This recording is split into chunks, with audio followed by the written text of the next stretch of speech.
सिंध जे सहराई भाङे थरपारकर जे नंढड़े शहर चेल्हार जे उतरे तरफ़ अलाह बचाए कुंभर जे नाले सां हिकु ॻोठ आबाद आहे, जंहिंमें रामा पीर जो मंदरु आहे।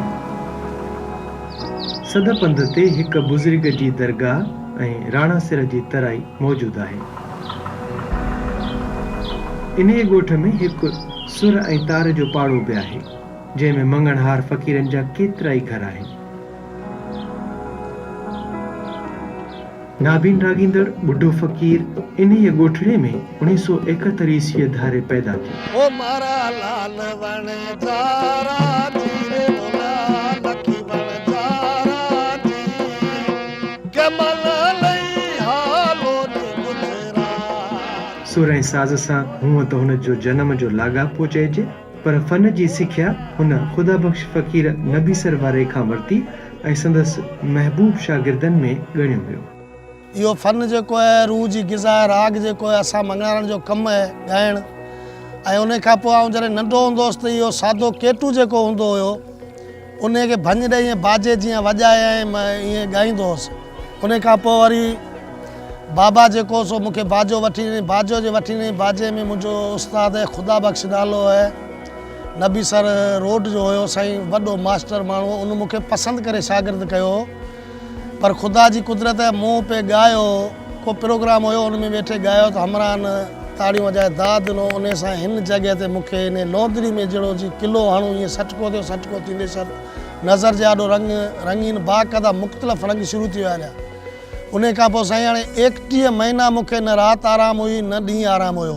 बुढ़ो फ़कीर उमिरि रवां जूं सारूणियूं सारींदे जॾहिं जवानी जो ज़िक्र करणु वेहे थो त संदसि नेण आगमजी पवनि था। बचपन मुंहिंजो सुठो गुज़रियो, हाणे तो परेशान आहियां। उन हिसाब सां मूंखे हिकिड़ो यादि अचे थो, दुओ आहे हिंदी में, कुंजरिया रेवा नदी तूं सपने सुर्ख भरीस कजली बनरा चसरका तूं कजली बन में लईस। जॾहिं संदसि अखियुनि जी दीद सलामत हुई तॾहिं ज़िंदगी एतिरी ओखी कोन हुअसि।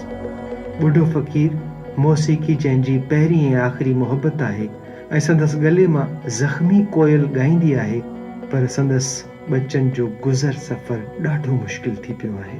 साईं हाणे चओ त जवानी वारो वक़्तु जेको सुठो कटियोसीं ऐं बचपन बि सुठो कटियोसीं, हाणे उन खां पोइ जेको इहो नज़र वारो चकर थियो, मोथाज थियो, उन खां पोइ ॾाढी ॻणती आहे, वैल्यू जाम थींदा आहिनि, पर छा करे सघां, कोई मुंहिंजो हौसलो अफ़ज़ाई कोन्हे।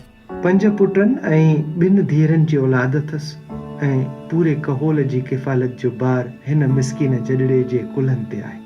इन करे हू सुबुह जो सिज उभरंदे नंढड़े पुट जी आङुर झले राज में बिख्या लाइ निकिरे थो।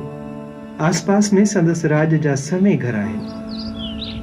हू ते कुल्हनि में वाॼो लटकाए दर दर वञी शबराज चवंदो आहे त अॻिला जवाब में पिधारो चई आजियां कनि था। राज जी हर ख़ुशीअ में संदसि सुर महकी पवनि था। जॾहिं थर ते भले जा भाल थींदा आहिनि ऐं सावणीअ जो मींहुं ओड़कूं करे वसंदो आहे, ही फ़क़ीर राणा सिर जी तराई ते वञी दिलि जा ज़ख़्मी सुर गंढ गंढ करे उखेलण लॻंदो आहे। बुढ़े फ़क़ीर हूअं त लोक शाइरीअ सां गॾु जदीद सिंधी शाइरीअ ताईं केतिरनि ई गीतनि खे पंहिंजे सुरनि जा गहना पाराया आहिनि, पर जॾहिं हू मारवाड़ी लोकगीत रायचंद जी ॻाईंदो आहे, दर्द जो हिकु पूरो समुंड पालोटिजी पवे थो।